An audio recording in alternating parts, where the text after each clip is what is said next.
Yes. Before I get into my speech, I would like to ask you all to do me a favor. I would like to take a moment of silence for the hundreds of Americans that have lost their lives in the tornadoes and the wildfires in Texas. So if you would, just a moment of silence, please.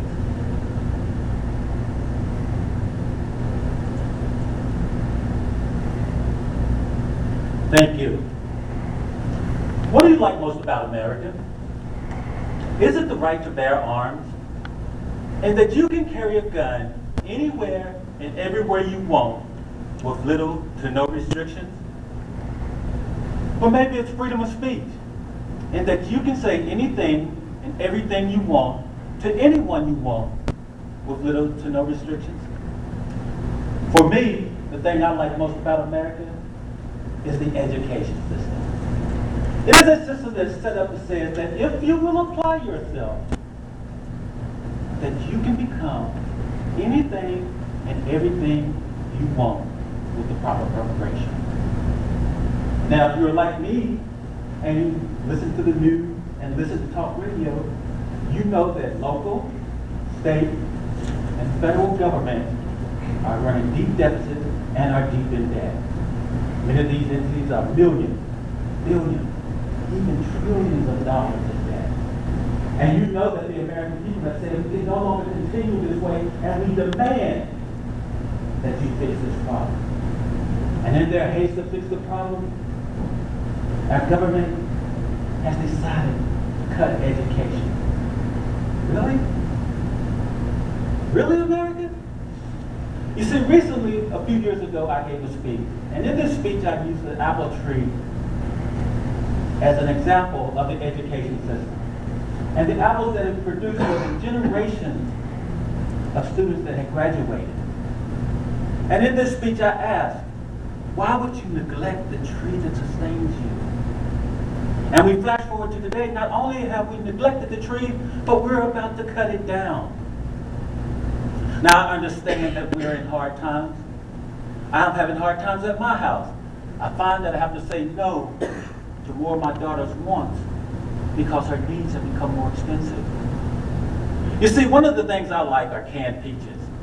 And there's a particular brand of canned peaches I like called Harvest Moon Peaches.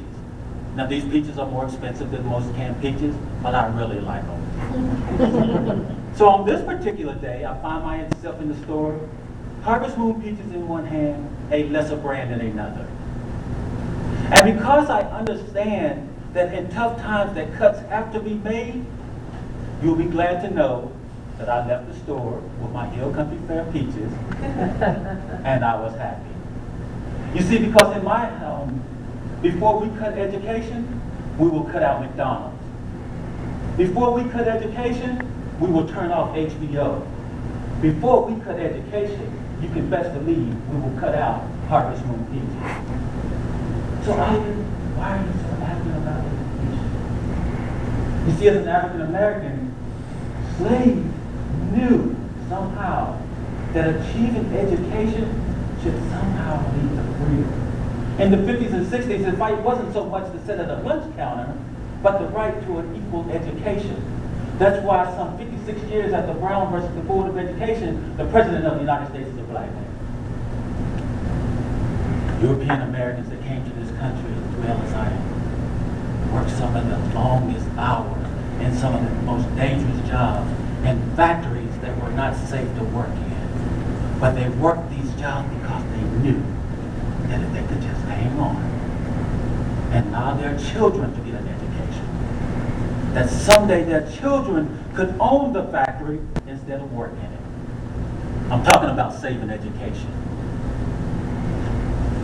Our Mexican brothers and sisters who come through our southern borders, we say they come here taking our jobs, but they work these menial jobs, picking the fruits and vegetables that we eat every day. But it's not so much for the jobs that they come here for. They come here knowing that if they can work these jobs and somehow get their kids an education in the process, that no longer will their kids have to work in the fields, but they can own the fields. I'm talking about saving education. You see, America has a $14 trillion deficit. a $14 trillion deficit. We're in debt, $14 trillion. And many estimates are that it will take decades to pay this off. And if we continue on the path we are on cutting education, we run the chance of not even creating the kind of people that have the innovation to create the jobs that will create the tax base that will even allow us to begin to pay down this debt. As a matter of fact, we run the risk of increasing debt because we are graduating generations that will become dependent on the government for welfare, for Medicaid, for Medicare, for Social Security. Now, in my speech I gave several years ago, I gave a warning. And in this speech I said, we can fund education and do the right thing and graduate kids with the ability to go to Penn State.